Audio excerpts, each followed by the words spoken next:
গতকাল গিয়েছে বৃহস্পতিবার, আর বৃহস্পতিবার করে আমাদের সাপ্তাহিক বাজারপত্র হয়। তোমরা অনেকেই হয়তো জানো, এর আগেও আমি অনেক ভিডিওতেই বলেছি। সেই জন্যে যেহেতু সব কাজই বৃহস্পতিবার করে একটু লেটেই হয়, তাই গতকাল বৃহস্পতিবার উঠে আগে আমি স্নানটা সেরে নিয়েছিলাম। স্নান সেরে ঘরের পুজো টুজো দিয়ে নিয়ে তারপরে আমি রান্না করতে গিয়েছি। আর বৃহস্পতিবার যেহেতু পুজোরও একটা ঘটা থাকে, কারণ ঘট বসানোর ব্যাপার থাকে আর পুজোটা একটু করতেও দেরি হয়, তাই আগে পুজোটাই সেরে নিলাম। এরপরে আমি চলে গেলাম রান্নার দিকে। দেখলাম শোল মাছ, বাটা মাছ, কই মাছ, এই সমস্ত মাছগুলি এসছে, তার সাথে আমার ছেলের শিঙি মাছ। সেই জন্য আমি ডিসাইড করলাম বাটা মাছ আর শোল মাছটা আজকে হোক।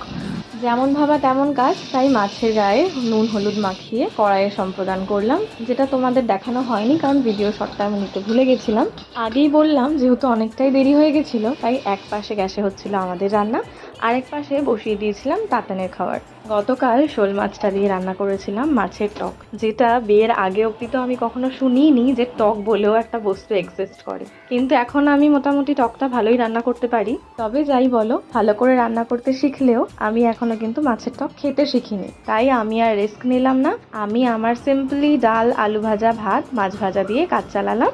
আর সাথে তো ছিলই আমার অল টাইম সেভিয়ার আমের চাটনি। ছিল আমার সিম্পল লাঞ্চ মেনু। আজকের ভিডিওটা এখানেই শেষ করছি। দেখা হবে নতুন ভিডিওর সাথে। টাটা।